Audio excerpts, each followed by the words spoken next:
Shalom, saudara-saudara sekalian. Shalom, liebe Gemeinde. Kita hari ini akan merenungkan dari Markus pasal yang ke-7. Die heutige Andacht ist entnommen aus Markus Evangelium 7. Kita membaca ayat 31 sampai dengan 37. Wir lesen gemeinsam Vers 31 bis 37. Saya membaca kira-kira berapa ayat nanti saudari Ingrid penerjemah akan melanjutkan di ayat yang berikutnya. Saya baca ya. Mulai 7 ayat 31. Kemudian Yesus meninggalkan pula daerah Tirus dan dengan melalui Sidon pergi ke Danau Galilea di tengah-tengah daerah Dekapolis. Di situ orang membawa kepadanya seorang yang tuli dan yang gagap dan memohon kepadanya supaya ia meletakkan tangannya atas orang itu. Dan sesudah Yesus memisahkan dia dari orang banyak, sehingga mereka sendirian, ia memasukkan jarinya ke telinga orang itu, lalu ia meludah dan meraba lidah orang itu. Kemudian sambil menengadah ke langit, Yesus menarik nafas dan berkata kepadanya, Ephata, artinya terbukalah. Und sogleich wurden seine Ohren aufgetan und das Band seiner Zunge gelöst, und er redete richtig. Und er gebot ihnen, sie sollen es niemand sagen, aber je mehr er es ihnen gebot, desto mehr machten sie es bekannt. Und sie erstaunten über die Maßen und sprachen, er hat alles wohl gemacht, die Tauben macht er hören und die Sprachlosen reden. Mari kita masuk di dalam doa. Lasst uns gemeinsam beten. Tuhan berkatilah renungan pada hari ini. Herr, segne die heutige Andacht, supaya sungguh-sungguh memberkati kami semua. damit es uns wahrhaftig segnet. Dan berkati hamba-Mu yang menguraikan dan juga untuk para penerjemah. Und segne deinem Knecht bei der Auslegung und die Übersetzung. Kami menyerahkan renungan ini di dalam berkat dan anugerah-Mu. Wir legen diese Andacht in deinen Gnaden. Di dalam nama Tuhan Yesus Kristus kami bersyukur. Im Namen Jesu Christi beten wir. Amin. Amen. Nah, so ini adalah satu bagian yang sebetulnya kalau kita bandingkan ya dengan Injil sinoptik yang lain itu nggak ada paralel gitu, nggak ada paralel di Matius, di Lukas. Den Abschnitt, den wir heute gelesen haben, wenn man das vergleicht mit den anderen Evangelien, finden wir keine Parallele, zum Beispiel in Matthäus oder Lukas Evangelium. Ya, ini adalah ya kalau di dalam istilah teologi biasa disebut ini special material ya. Maksudnya ini perikop yang kita menjumpainya hanya di dalam Injil ini saja. In der Theologie nennen wir das einen speziellen Kapitel, denn dieses finden wir nur in Markus Evangelium. Memang ada seperti summary-nya sih ya, itu ya summary misalnya di dalam Matius 15 ya, sedikit mirip-mirip dengan perikop ini, tapi jauh lebih pendek. Es gibt so eine Zusammenfassung in Matthäus 15, ähnlich wie dieser Kapitel, aber viel kürzer. Biasanya di dalam passage yang sangat khusus seperti ini ya, kita bisa melihat profil teologi dari kitab ini dengan sangat jelas. Und normalerweise in einem solchen besonderen Kapitel sehen wir das theologische Profil des Buches ganz klar. Nanti kita akan melihat bagian ini. Und das sehen wir dann auch später. Tapi kita membaca sekali lagi di sini ya, waktu saudara melihat di dalam ayat tadi ya, ini sebetulnya kita bisa mengatakan Markus ini di dalam penulisannya itu dia mencoba untuk mengaitkan dengan janji atau nubuatan di dalam Perjanjian Lama. Denn was wir hier vorfinden können, ist, als Markus das niedergeschrieben hat, verbindet er das mit dem Prophezeiung und das Versprechen, Prophezeiung im Alten Ya, Testament. sudah misalnya kita membaca di dalam Yesaya 35 ya, kita membaca Yesaya 35 ayat 5 dan 6. Saya membaca nanti juga bisa dibacakan di dalam ini Inggris atau Jerman ya, tergantung ini terjemahannya, tapi saya baca. Und das lesen wir in Jesaja 35, Vers 5 und 6. Yeah, 35 verse 5 and 6, so I read for you. Pada waktu itu mata orang-orang buta akan dicelikkan, telinga orang-orang tuli akan dibuka. Pada waktu itu orang lumpuh akan melompat seperti rusa, dan mulut orang bisu akan bersorak-sorai, sebab mata air memancar di padang gurun dan sungai di padang belantara. Alsdann werden der blinden Augen Terjemahan. aufgetan werden und der tauben Ohren geöffnet werden. Alsdann werden die Lahmen springen wie ein Hirsch und den stummen Zunge wird sagen. Denn es werden Wasser in der Wüste hin und wieder fließen und Ströme im dürre Lande.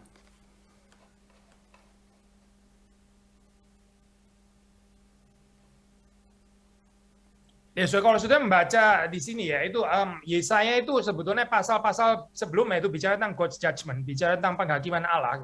Was wir hier lesen, ist eigentlich, dass im Jesaja in dem vorherigen Kapitel wird gesprochen über Gottes Urteil. Tapi terus kemudian ditutup dengan apa ya? Ini ya semacam janji nubuatan eskatologi gitu. Aber abgeschlossen mit einem Versprechen und eschatologische Prophezeiung. Ya, eschatological prophecy gitu ya, ini bicara tentang joy, bicara tentang sukacita yang dijanjikan deh, seperti saudara membaca di dalam ayat 5 dan 6 tadi. Er spricht über die Freude, die versprochen wird, wie in Vers 5 und 6 beschrieben. Sehingga waktu saudara membaca tadi perikop Markus ya, kita bisa melihat di situ ya, cukup jelas kalau orang mengerti Yesaya ini, yaitu bahwa penggenapannya ya, ini eschatological prophecy ini, itu sudah arrive ya, digenapi di dalam Kristus ya, dengan dia mencelikkan mata orang buta, dan di dalam perikop kita khususnya yaitu membuka telinga yang tuli. Und wenn wir nun das Markus-Evangelium lesen und das verstehen, dann erkennen wir, dass diese Erfüllung der eschatologischen Prophezeiung schon gekommen ist, nämlich durch Jesus, indem er die Augen geöffnet hatte und Dan die juga Ohren. especially ini ya, apa itu the deaf ear itu kan juga open gitu. Besonders- Terutama lah ya, ceritakan tentang ini ya. Besonders die tauben Ohren geöffnet hatte in dieser Geschichte. Waktu saudara membaca di dalam Yesaya 35 ya, ayat yang kedua, di situ 35 ayat 2 dikatakan ini ya, 2b ya, kemuliaan Libanon akan diberikan kepadanya. Semarak Karmel dan Saron, mereka itu akan melihat kemuliaan Tuhan, semarak Allah kita. Und in Jesaja 35, Vers 2 lesen wir, denn die Herrlichkeit des Libanons ist ihnen gegeben, der Schmuck Karmels und Sarons, die sehen die Herrlichkeit des Herrn, den Schmuck unseres Gottes. Nah, soal waktu kita membaca di dalam Markus 7 tadi ya, Tirus dan Sidon itu ya tidak lain tidak bukan adalah Lebanonnya Yesaya 35 itu.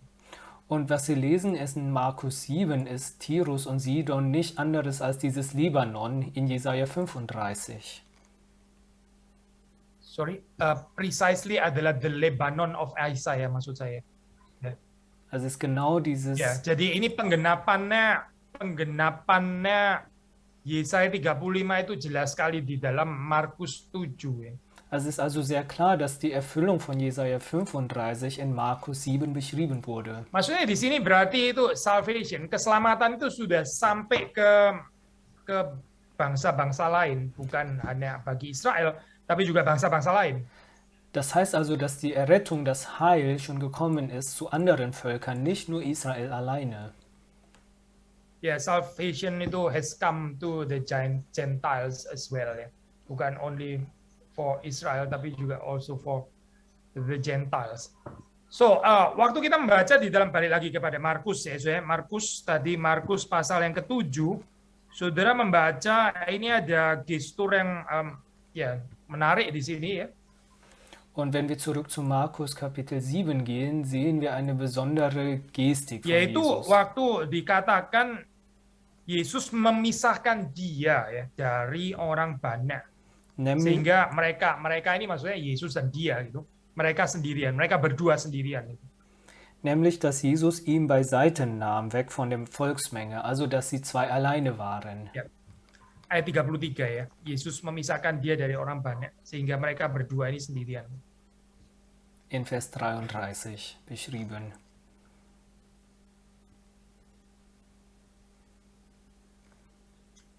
Ya, sehingga mereka berdua ini sendirian ya. Dass die zwei alleine waren. Yesus menghargai, melihat, ya, mengetahui, mengenal problem orang ini secara personal. Jesus schätzt und kennt die Probleme dieses Menschen ganz Ya, persönlich.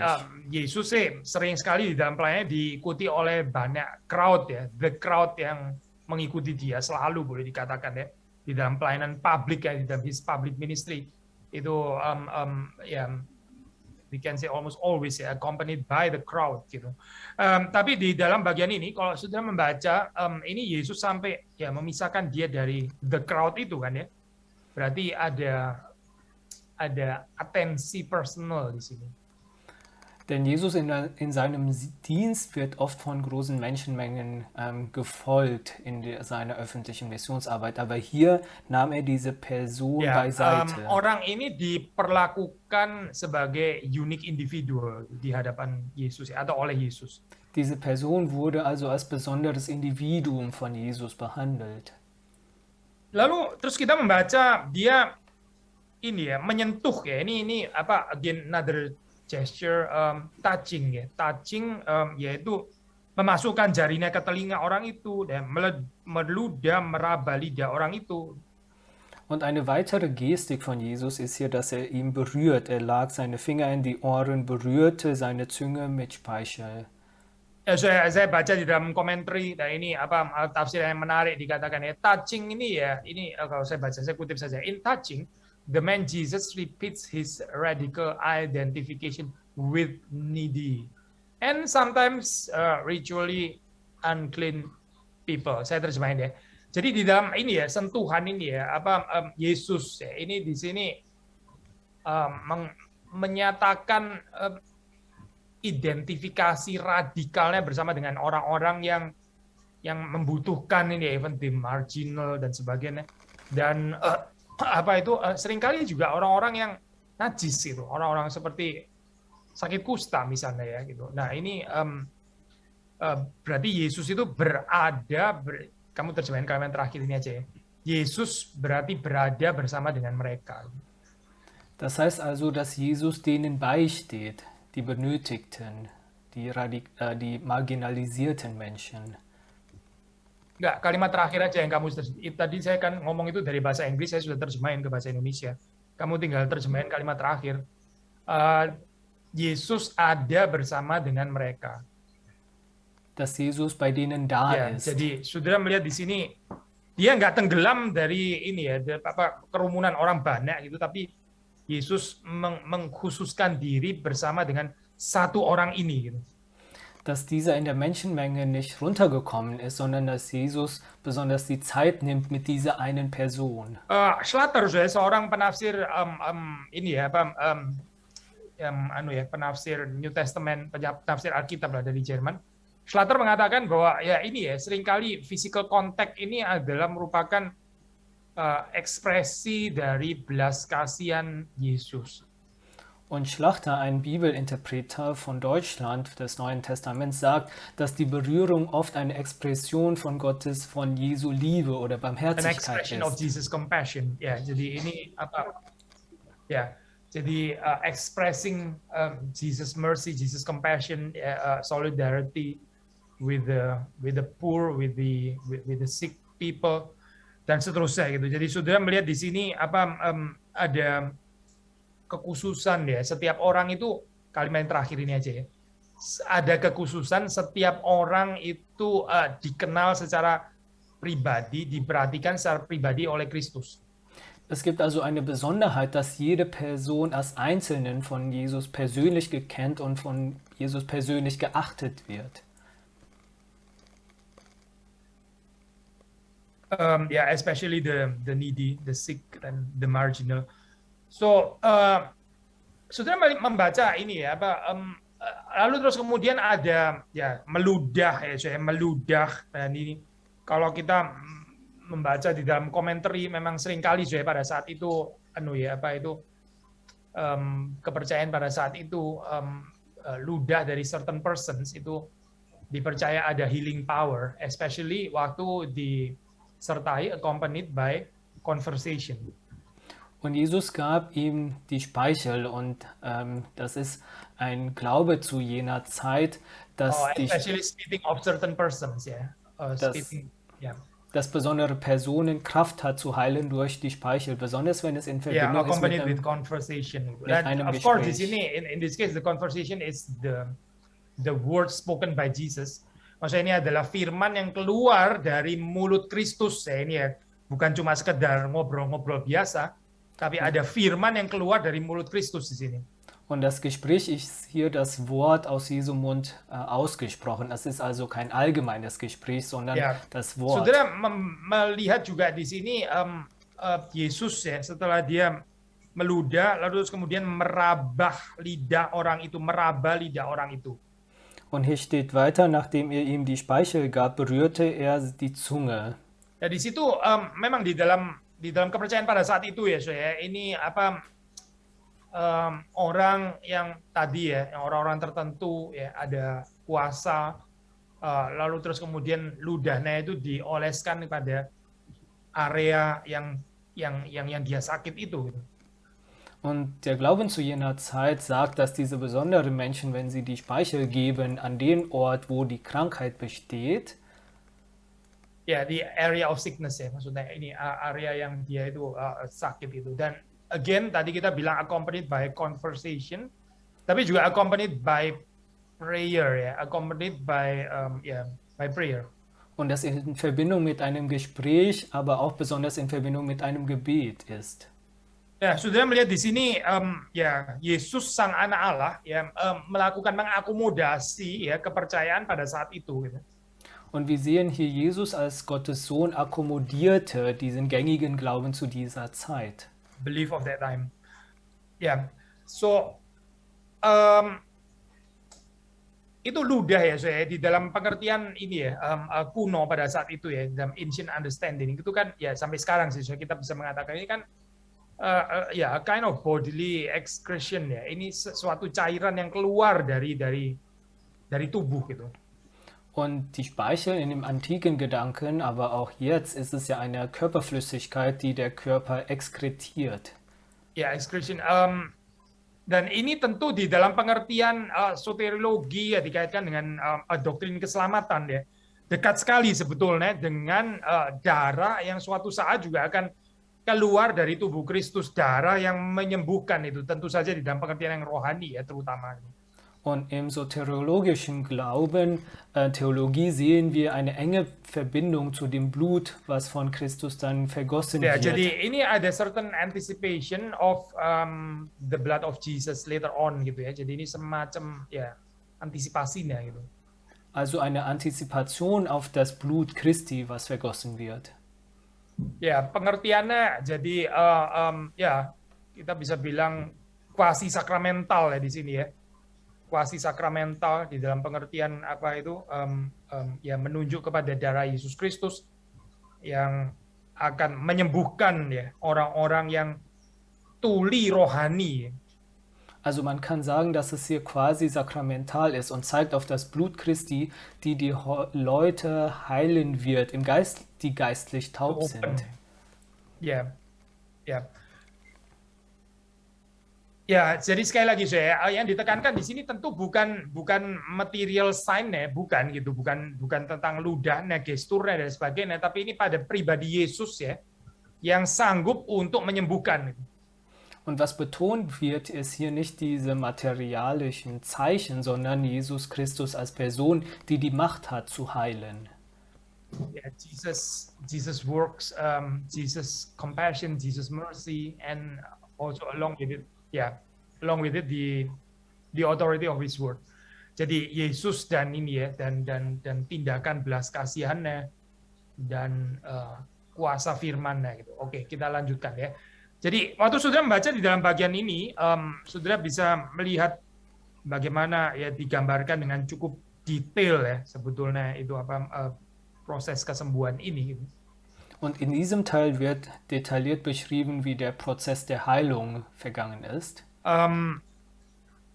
Yesus kemudian di dalam ayat ke-34 dia menengadah ke langit, Yesus menarik nafas dan berkata kepadanya, Ephata, artinya terbukalah. In Vers 34, dann blickte er zum Himmel auf, seufzte und sprach zu ihm, Ephata, das heißt, tu dich auf.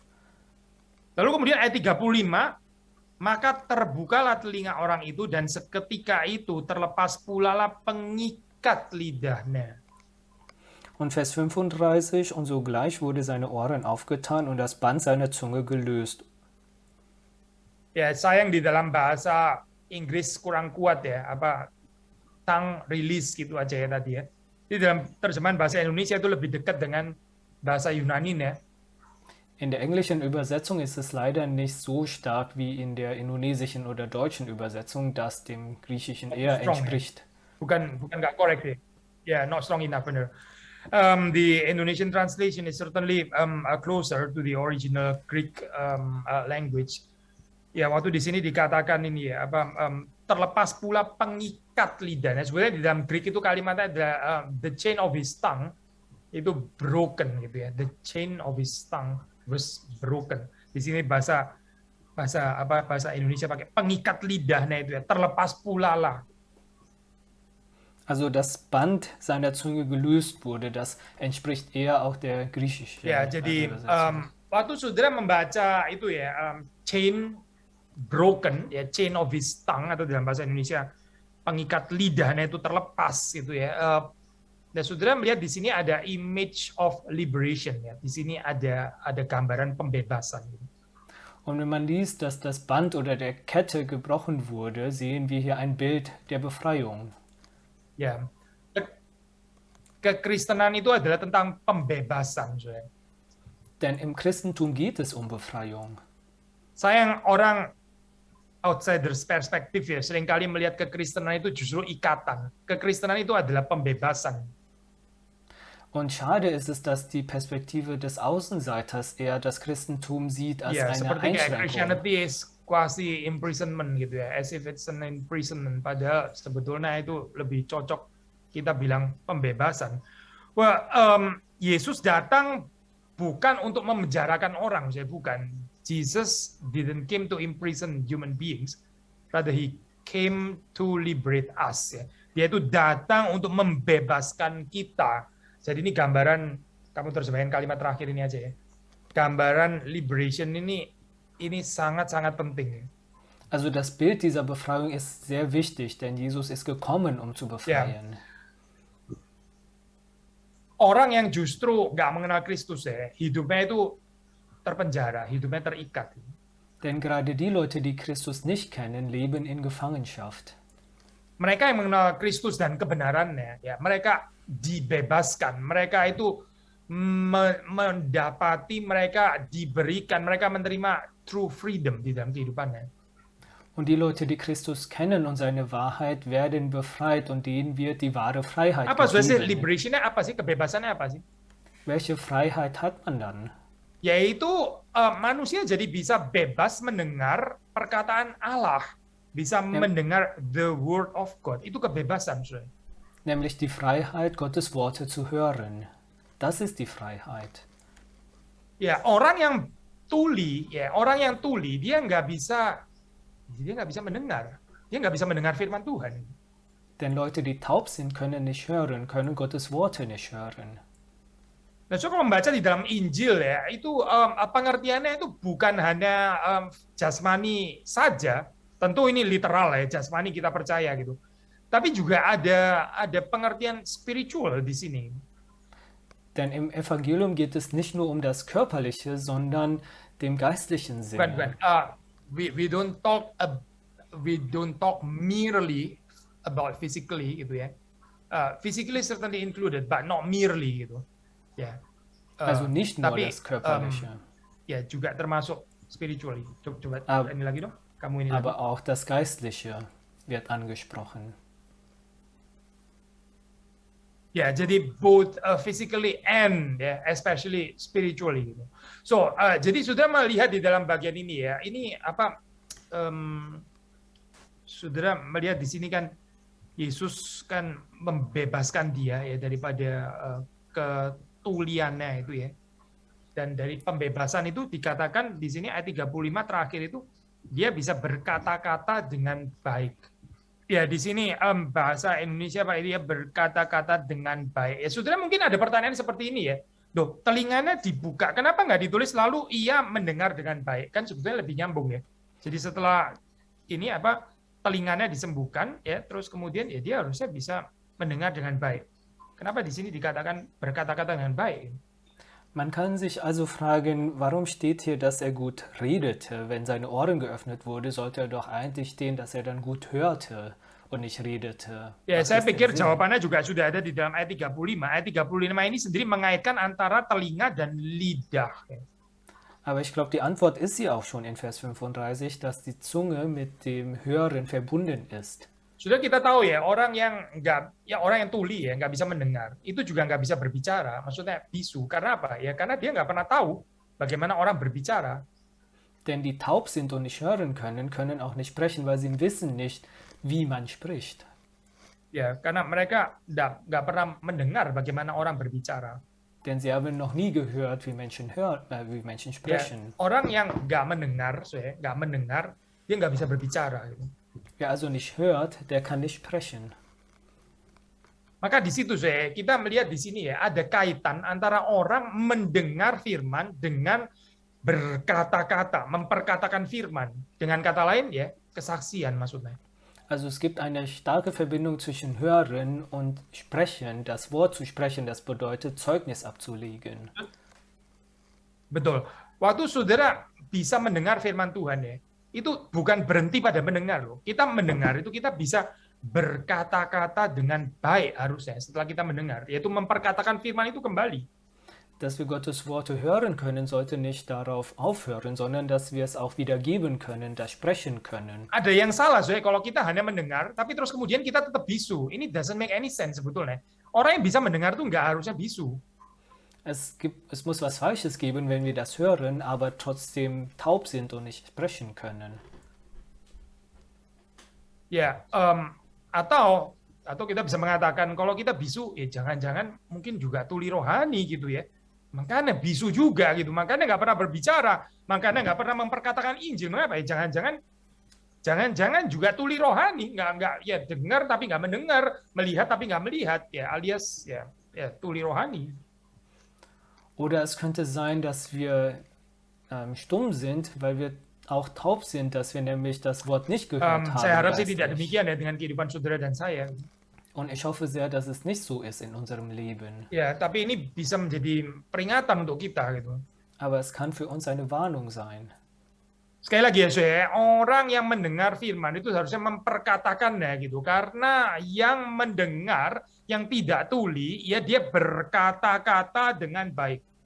Also nochmal, Leute, die das Wort hören, sollten es auch sprechen.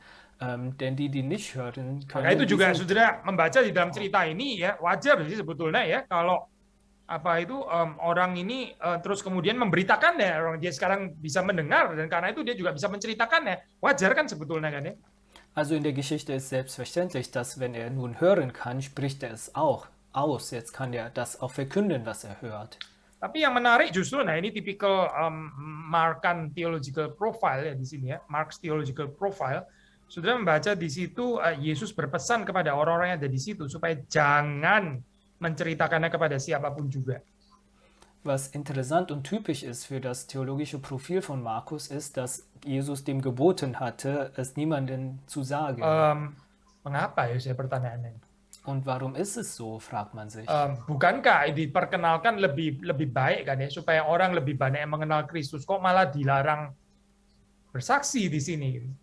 Es ist gerade nicht gut, wenn es bekannt gegeben wird und noch mehr Leute an Jesus glauben können. Aber warum wird es hier verboten, das Zeugnis Dan zu ini geben? bukan satu-satu kalinya saya di dalam Injil Markus ya ada larangan, maksudnya command to be silent ini ya, bukan di sini satu-satunya, tapi ada di dalam bagian-bagian yang lain. Actually quite ini ya di repeat terus-menerus gitu.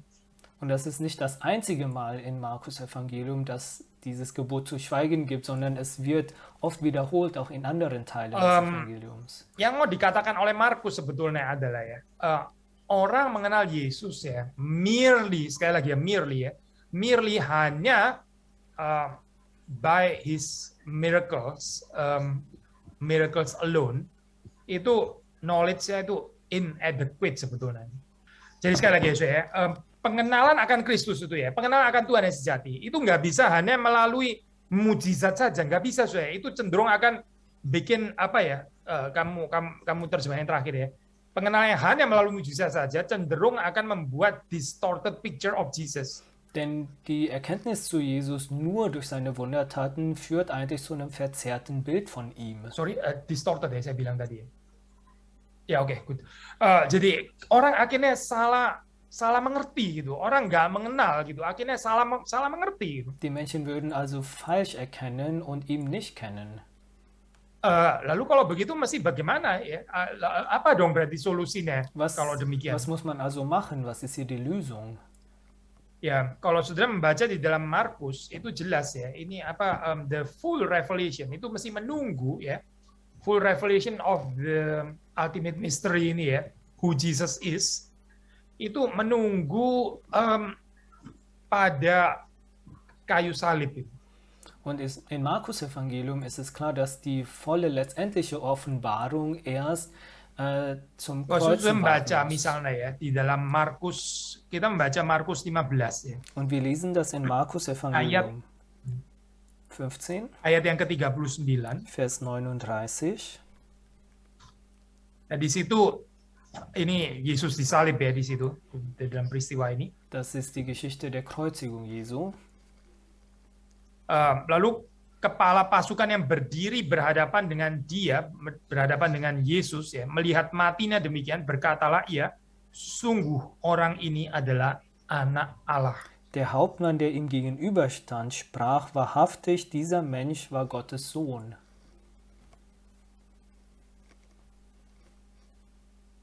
Saudara perhatikan ya di dalam bagian ini ya, nggak ada lagi command to silence, nggak ada. Beachte hier, dass es kein Gebot mehr gibt, zu schweigen. Ya, nggak ada perkataan, jangan menyebarluaskan ini ya, jangan bilang-bilang bahwa saya anak Allah. Nggak ada sama sekali, saya. Karena apa? Karena inilah momennya gitu. Silakan ya memberitakan Kristus itu adalah anak, dan terutama, maksudnya Kristus itu adalah sang anak Allah, ya, dan terutama di dalam peristiwa kayu salib. Es gibt hier also nicht mehr das Gebot, dass er das nicht weiter sagen soll, dass Jesus Gottes Sohn ist, denn das ist der richtige Moment. Ab hier soll verkündet werden, dass Christus der Sohn Gottes ist. Terutama yaitu waktu orang mengenalnya dari perspektif salib. Besonders wenn man ihn kennt durch die Perspektive der Kreuzigung, des Kreuzes. Ya, kita kalau hanya mengenal Tuhan di dalam pengertian, oh ya karena saya pernah berdoa lalu ditolong Tuhan gitu ya, nggak salah sih, saya nggak salah. Wenn wir den Herrn nur kennen, weil wir gebetet haben und er unsere Gebete erhört hat, ist es nicht gerade falsch. Ya, tapi ini sekali lagi ya, saya bisa tidak cukup sebetulnya gitu. Aber es kann ungenügend sein. Kita kalau betul-betul mau mengenal Kristus, kita harus mengenal Kristus melalui peristiwa salib. Wenn wir Christus wahrhaftig kennenlernen wollen, dann müssen wir ihn durch das Kreuz kennen. Kalau kita nggak bisa menerima peristiwa salib, buat kita itu sesuatu yang terlalu mempermalukan ya, absurd buat kita, dan kita nggak mungkin bisa mengenal Kristus yang sejati. Wenn wir die Tatsache des Kreuzes nicht akzeptieren können, wenn es für uns beschämend oder absurd ist, können wir Christus nicht wahrhaftig kennen. Terakhir saya waktu sudah membaca di sini ya, dikatakan balik lagi ke Markus ini ya, Markus pasal 7 tadi, kita membaca di dalam ayat yang terakhir yaitu mereka takjub dan tercengang dan berkata, ia menjadikan segala-galanya baik. Und weiter in Markus 7, 37, und sie erstaunten über die Massen und sprachen, er hat alles wohl gemacht. Ya, nggak sampai situ saja. He has done all things well. Ya, ini does it sound familiar to you? Maksudnya ini familiar nggak ya untuk kita gitu? Ini saudara bisa ketemu ayat ini ya. Dia menjadikan segala sesuatu baik ya. Itu adalah di Genesis kan sebetulnya. Saudara bisa ketemu ini di peristiwa penciptaan sebetulnya. Und das klingt sehr bekannt, denn dieses Wort kommt auch vor im 1. Mose bei der Schöpfungsgeschichte, dass Gott alles gut gemacht hat. Ya, maksudnya ini dekat sekali ya, saya perkataannya. Itu setelah apa Allah menciptakan, ya, menciptakan, lalu terus kemudian 1 ayat 31 Genesis verse 31 ya, chapter 1 verse 31. Situ kita membaca, maka Allah melihat segala yang dijadikannya itu sungguh amat baik. Und so steht es in 1. Mose 1, Vers 31, und Gott sah alles, was er gemacht hat, und siehe da, es war sehr gut. Ya, waktu sudah membaca di dalam Markus 7 ya, kalimatnya dekat sekali ya. Bukan Yesus yang mengatakan, tapi orang-orang yang ada di sana ya, orang-orang yang heran dan tercengang dan takjub itu, mereka yang mengatakan kalimat itu ya. Und das liegt sehr nahe mit dem, was in Vers 37 steht, aber hier spricht es nicht Gott, sondern die Leute, die da waren, sahen es und sagten es.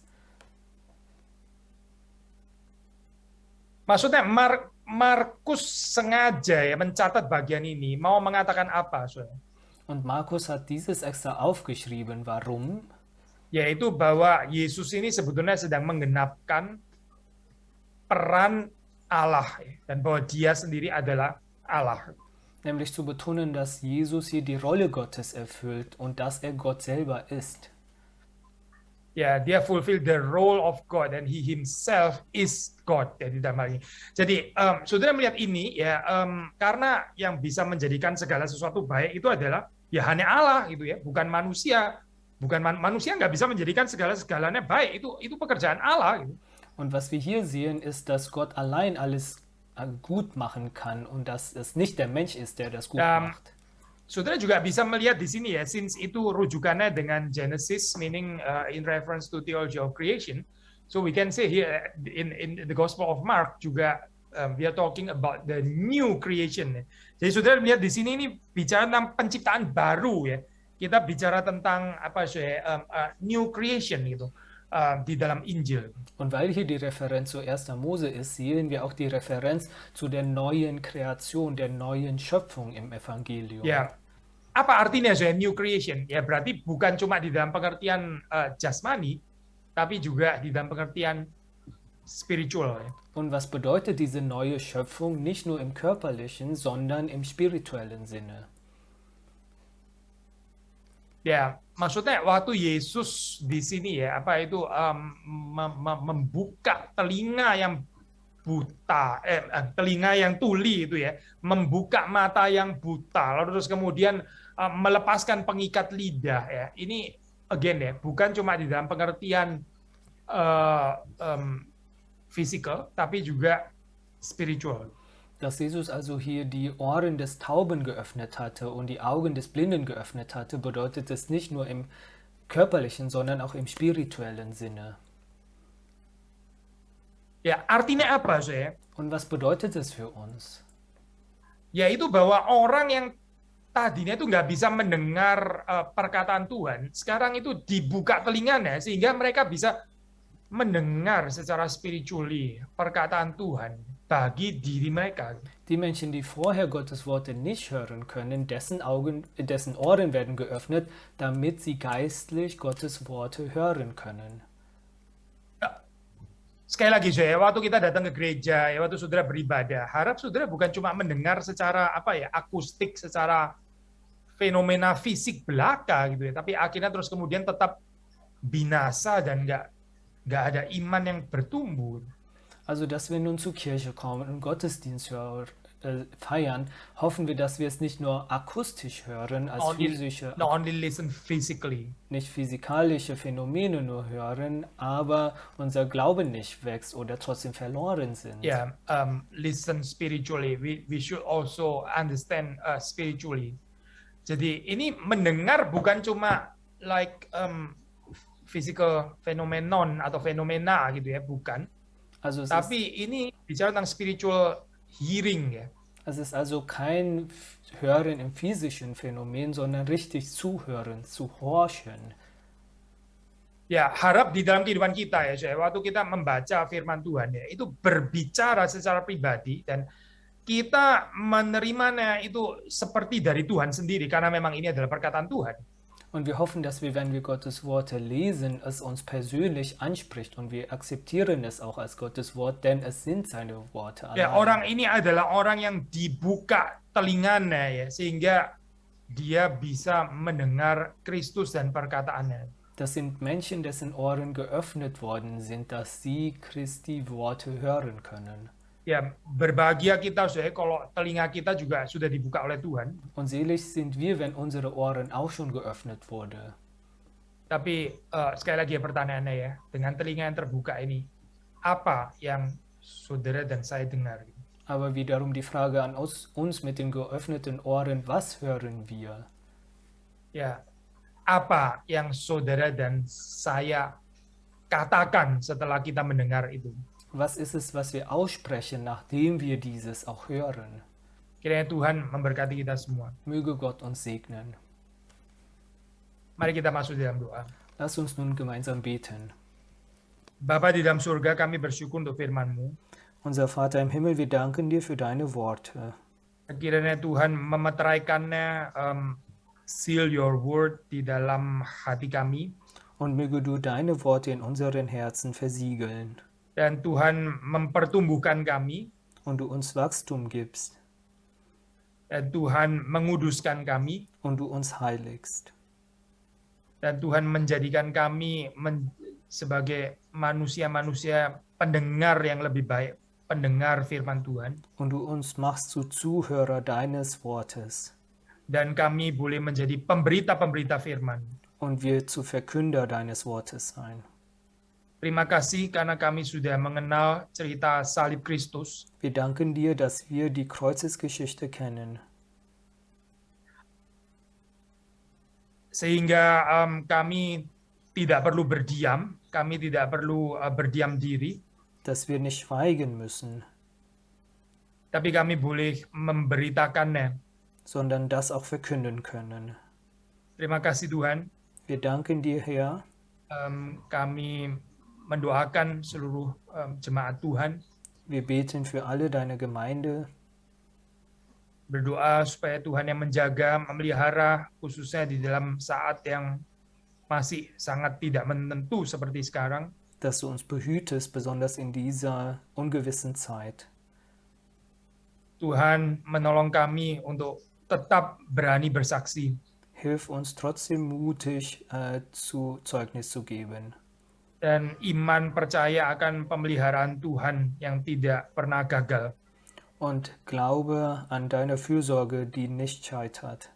Di dalam nama Tuhan Yesus Kristus kami bersyukur. Im Namen Jesu Christi danken wir. Amin. Amen.